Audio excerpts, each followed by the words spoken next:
George Harrison believed he was about to accomplish something great in the mid-1980s. A former Beatle had traded guitars for movie sets, founded his own production company, and supported Britain's most iconic films. Everything began when he promised to make one project to crumble. The chaos went beyond screen. Tempers behind the camera erupted, egos collided, and Harrison was caught in a maelstrom headed by world-famous woman. She was confident and unapologetic, impossible to manage. By the end, George Harrison never wanted to see her again. Secrets of the Quiet Beatle. Harrison may have been called the Quiet Beatle, but his instrument already spoke for him. He played more than music. He redefined how it might sound. Harrison added Indian spirituality to the Beatles' popular tunes. Pop globe, revolutionizing rock music. But George was walking contradiction. He was calm and explosive, a peaceful seeker. Peaceful but furious. Despite living as a spiritual philosopher, checked off most rock star cliches. It could be from being youngest Beatle and family baby. But George was wicked. So he played tricks with something like his birthday. The official birth date is soon after midnight, February 25, 1943, Liverpool. But decades later, he decided to cause trouble by posting a bogus hospital document indicating he was 24th born instead. The hoax convinced even the Rock and the Roll Hall of Fame updated their records a while. Classic Harrison, playful, mysterious, and undefined. Before his birth, he was musical. His mother Louise listened to Radio India while pregnant, playing sitars and tablas at their home. Hoped it would bring her baby calm, though his life would be anything but peaceful. Music didn't come from sadness for Harrison. It arrived because of it. He heard Elvis Presley's song while biking in 1956, a Heartbreak Hotel playing from a nearby residence. It hit him like lightning. After that, rock and roll music, especially guitar, became his obsession. Motherly support saved him a couple $100s today to purchase him his first guitar, unaware inspiring her kid to transform music forever. George and his guitar bonded fast. By in 1958, at 14, he auditioned for the Quarrymen, early Beatles. The tryout was far from ordinary. On top of a double-decker bus. Paul McCartney liked him, but John Lennon doubted. Lennon thought Harrison was too young for older mates. John was 17 when it feels like a lifetime to wait 3 years at that age. All, however, didn't want George gone. He scheduled another audition, and Harrison made sure no one could attend. Doubt his ability. Imagine a packed Liverpool bus when a teenage boy starts playing a rock and roll solo on a guitar. Yeah, George Harrison. Lennon had to acknowledge he was incorrect about him after his smart and confident performance. Not long, McCartney wrote an original tune for the group's amateur recording, Harrison. George played the solo while Paul wrote the words. Soon enough, this relationship led to the famous Lennon-McCartney credit. But the younger guitarist left a mark briefly. George Harrison's humble maturation story. In 1960, the Beatles weren't the superstars they are today the Quarrymen. They were a scrappy, hungry band grinding in Hamburg's crazy clubs. Hamburg was music promoter Alan Williams thought British musicians would thrive in the city's boisterous military wanted alcohol, women, and loud rock and roll. The Beatles performed marathon shows in dimly lit bars with strip joints, dressed in leather. Chaos. Hard, reckless, and dangerous. Later, one biographer this was their apprenticeship in the underworld. This promoter smuggled into West Germany without work permits. Young George Harrison, 17, was too young to play for their clubs.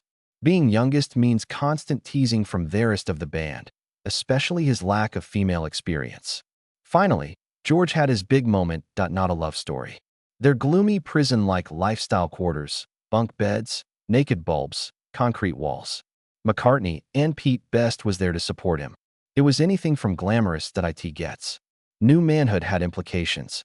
The German authorities weren't impressed, and things were about to escalate. Williams sent the Beatles to Hamburg. He handled Derry and the seniors, trying to learn from it that would enhance their sound and reach. It works. Between 1960 and Hamburg made the Beatles professionals in 1962, even impressed future manager Brian Epstein. Their debut show was at Bruno Koziter's Indra Club. But problem, no drummer. Drum kits were pricey, so McCartney and Lennon struggled to obtain one. Few drummers were good. George then discovered Pete Best, who'd played with local band Blackjacks. Now the lineup was full. They played deep Hamburg clubs. Red Light District, a crime-ridden area during the post-war recession. Doormans were bouncers. Debt collectors, thugs occasionally. Not the safest playground for four British kids seeking stardom. Tensions rose quickly. Band members hated how their restless youngsters started causing trouble after being treated. Kaiser Keller, where when they replaced dairy and the seniors, beer bottles, and wood planks barely held the stage together. The Beatles, in a fit of mischief, bet on who could shatter it first. They succeeded, and irate club owner Koshitter dispatched his men after them. A beating followed by a superior offer from the surrounding top 10 club. They left Koshit and violated their contract in October 1960. Practically declared war. Revenge came when Koshitter reported George Harrison for underageness. It was absurd. George was his employee for months. It suddenly mattered. Authorities expelled him. On November 21, 1960, George was expelled. Germany. Worst timing ever. The band had just landed their best gig and had to perform without him. George subsequently remembered how devastating it was to be sent home while things were good.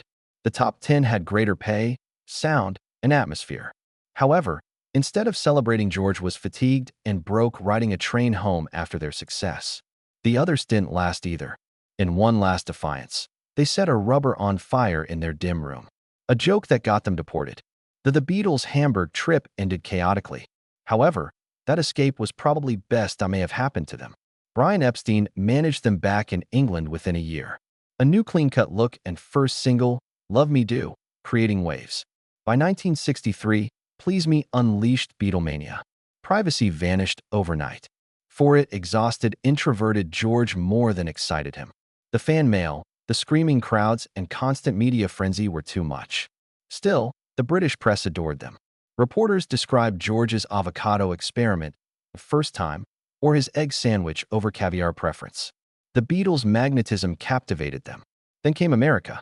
It was 1964. JFK's death still shook the nation. Assassination, and no one knew if the Beatles would appeal to Americans. Yet Beatlemania was about to go global. George was involved behind the scenes in rough shape. Endless touring had ruined his health. Before their historic Ed Sullivan appearance, his fever reached 104 degrees. Doctors sent him to the hospital, and Epstein panicked. With the concert less than a day away, couldn't risk leaks. Lou, George's sister, armed, crossed dubious security officers to visit him, determined and medicated. She somehow prepared him. The cameras showed 73 million people watched without noticing one Beatles member was barely standing. By the after the last note, the band became global icons. George lived in the storm for 7 years. Famous beyond belief, yet felt excluded. Lennon and McCartney dominated songwriting, leaving him sidelined. They felt like the Beatles, he said just watching. When in the spotlight, he delivered classic anthems like Here Comes the Sun and Taxman. Each showed he wasn't the silent Beatle, being the soul off the band. Even if it took a while, his music made sure the world remembered. At the back, Beatles' biggest surprise romance.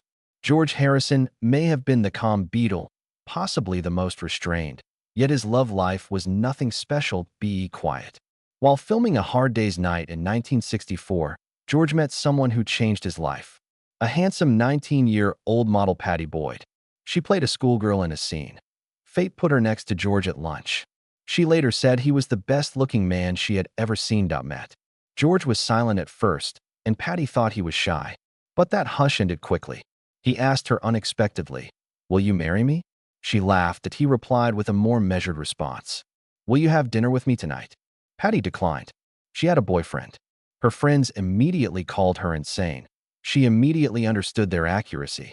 She broke up and 10 days later, saw George at a picture session. This time, she made he was aware she was unmarried. After that, their tale rocked roll history. 2 years later, on January 21, 1966, George Harrison married Pattie Boyd. It wasn't your usual star wedding, though. Even though the Beatles were famous, the ceremony was small and intimate. In Pattie's memoir Wonderful Tonight, George Harrison, Eric Clapton, only Paul McCartney, who also served as Beatle, went. Best man George. Paul sat between George's parents at the ceremony. But he couldn't resist throwing some humor into the day. When Pattie's younger half-brothers David Wynn and Bew got restless, Paul entertained them. He led outside. They found an unused bathroom full of fan mail from Mrs. Harrison. They found George's bow and arrows among the letters. In a rush, Paul taught the lads to use their playful energy. Fun stopped abruptly when David shot an arrow into Paul's shiny Rolls-Royce's bonnet. Although love sparked George's personal, he discovered his artistic side through psychedelics. In 1965, George and John Lennon's LSD exploration led George to Eastern spirituality. He felt it like he returned to Radio India's Indian music as a kid. His lyrics and guitar playing changed with this new interest. Sitar suddenly discovered its way into Beatles music, creating a new sound. It was 1966 when Revolver dropped it evident that George Harrison was no longer the silent Beatle. He discovered his voice. He and Paddy embraced vegetarianism, yoga, meditation. Their sitar master Ravi Friendship Shankar. Interestingly, Norah Jones' father was important to their relationship. Lives. George and Paddy lived a spiritual and cultural lifestyle decades ahead of its time. They still had problems despite their enlightenment. March 1969, their peaceful world collapsed. George visited the Beatles on March 12. He received a panic call from Paddy at headquarters. Police raided their residence for drugs. George arrived after authorities found enough marijuana to arrest them. Despite pandemonium, the couple didn't hide. The same night, they attended a high-class party with Princess Margaret and Lord Snowdon. George feared the legal fallout and hoped Lord Snowdon may help. But before he could making his move, Paddy saw her sister offer the princess a joint. She ran to stop her in time. Neither wanted to get arrested twice in one day. This moment encapsulated George Harrison's inconsistencies. He could preach spirituality. Purity one day, rock and roll excesses the next. It was perfectly explained by assistant Chris O'Dell. One moment George was dedicated, he was ready to drink, do cocaine, and party after Hindu discipline. Even spirituality tested his tolerance, like when he yelled at a flight attendant for interrupting his meditation. And as Beatles' tensions and his personal life intensified, got more tumultuous, testing George Harrison's peace quest. His future wasn't only a faith test. An accounting was done. The contradictions that defined him. George Harrison's breaking point, it was unexpected. The Beatles' split wasn't explosive. It was slow-motion collapse developed over years. By late 1960s, George Harrison began hanging out with Bob Dylan and the band in Woodstock. That vacation altered everything. For him. He felt trapped by Lennon-McCartney for years, suddenly found himself surrounded by musicians who treated one another equally, a fraternity sharing ideas. And regard. It was the reverse of his creative hierarchy. Been trapped, strengthening his simmering hatred. When the band started recording the White Album, things became worse. The stress was excruciating, disputes were frequent. Conflicting egos resulted in creative control. That whole war zone. Ringo quit for 2 weeks to escape the chaos. Yet, amid all that tumult, George wrote his best work ever, Inspired. Anyone who saw Get Back, Peter Jackson's documentary, captures George's angst. The scene watching Paul McCartney accuse him of vamping is awful. George later claimed no violence occurred. The tension was there. Only being videotaped during this happened made worse. After he left, Lennon coldly joked that Eric Clapton could replace him. But something changed George.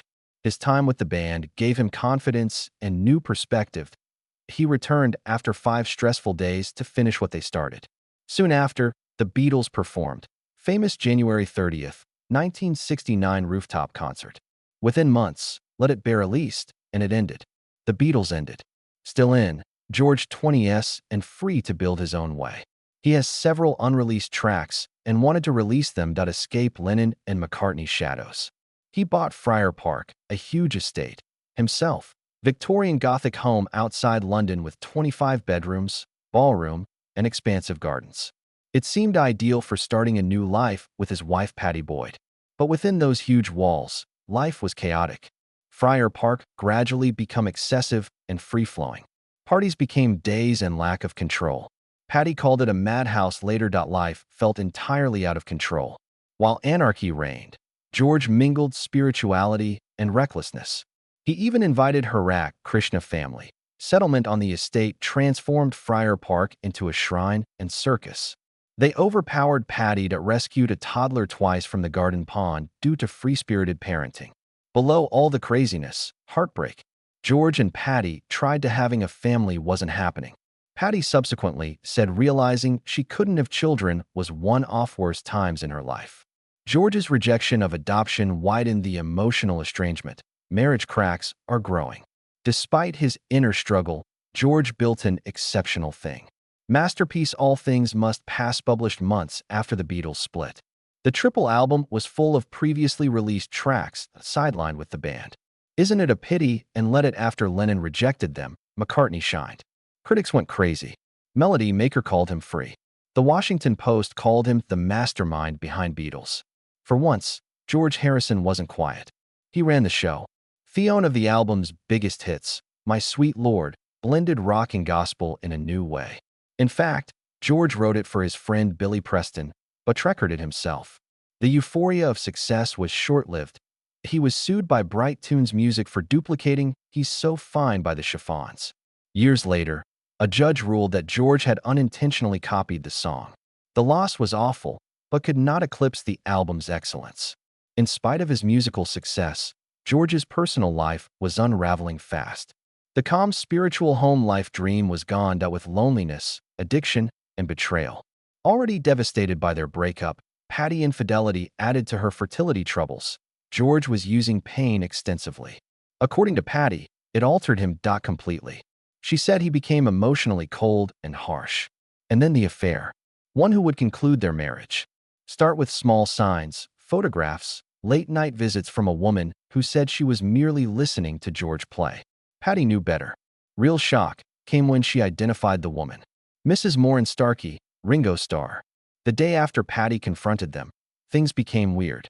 She rushed upstairs. Discovered the bedroom door locked, beating and shouting till she heard laughter across. When George finally his flippant apology for opening the door was nasty. He said Moran exhausted and lying down. The breaking point. Patty immediately told Ringo everything. The anger was pure. George kept twisting the knife. The following night at a dinner gathering, he confessed his love for Moran. The room went silent. Shocked. Lennon later said the scenario felt like a betrayal between relatives. George ended it by New Year's Eve 1974 requesting a divorce from Patty. What happened would make anyone wonder if karma had finally struck. Call up. Last Days of George Harrison. November 9, 2001. Music fans everywhere struggled. ABC News reported George Harrison's impending another radiation treatment at Staten Island University Hospital in New York. He fought a malignancy from his lungs caused a brain tumor. His scheduled treatment fractionated radiation treatment. It was decades old. It was meant to precisely target the tumor while preserving brain tissue. Sounded promising in principle, but much worse in practice. There were reports that procedure may be late. The cancer was too advanced. Dr. George's doctor, Gil Lehman, was optimistic about the treatment, high 90s success rate. Another specialist, Dr. Stephen Tatter from the Wake Forest University Gamma Knife Center swiftly noted that those data could be misleading. He indicated that success rates often reflected short-term results. If a patient died before tumor returned, it was still documented success. In his words, the true world figures showed otherwise. Survival dropped to 60% after IR. Buffalo's Roswell Park Cancer Institute founder Dr. Robert Fstershey added that George's primary cancer is generally it. Lung cancer kills the patient, not the secondary brain tumor. Just days later, on November 12, 2001, something profound happened. Paul McCartney and Ringo Starr visited George in his Manhattan hotel. The three Beatles had one last intimate meeting. Reunion. A chance to remember what altered music forever. Dr. Lehrman, who attended, remembered the intense yet joyful meeting. There were tears, but few laughed more. They laughed, reminisced, and spent hours together, reliving the past into old pals' relaxed beat. He said George was calm and dignified after Paul and Ringo left peacefully and happy. A close group friend confirmed that George likely realized this was their last meeting. A few weeks later, on November 29, 2001, the globe missing George Harrison. Death occurred at 58 in Los Angeles, surrounded by relatives. His wife Olivia, son Donnie, and siblings grieved quietly while admirers worldwide paid their tributes at Beatles locations. The flood of love was huge. Friends and musicians Paul McCartney, Ringo Starr, and Mick Jagger remembered the peaceful Beatles had made the world beautiful with his songs. George wasn't always famous like John or Paul. Your songwriting was unforgettable. Songs like And My Guitar Gently Weeps was one of the Beatles' most beloved songs. Catalog, demonstrating his emotional depth and subtle genius. George Harrison detested her. Former Beatle George Harrison decided in 1978 to take an unexpected turn. He founded Handmade Films. What began as a passion project became special immediately. The firm dominated British cinema, backing producing iconic classics like Time Bandits, Monty Python's Life of Brian, with Nail and I, Mona Lisa. Not all projects succeeded. In this film nearly ruined the company's reputation. Shanghai Surprise, released in 1986. One of the biggest stars was Madonna and her then-husband Chopin. Decade stars. Madonna was scheduled to take her big step into serious acting after her Susan-seeking breakout. Instead, the movie was awful. Critics dismantled it. The audience stayed away, and Madonna won a Golden Raspberry for Worst Actress. From the start, production seemed doomed. Cast members recalled working on the film that was awful. Madonna's co-star called her annoying while paparazzi surrounded the set, hoping to take pictures of the most famous pair. To make matters worse, the crew faced continual disruptions, unplanned filming under a flying path, and camera stress. Jim Goddard, director, most accounts struggled to maintain control.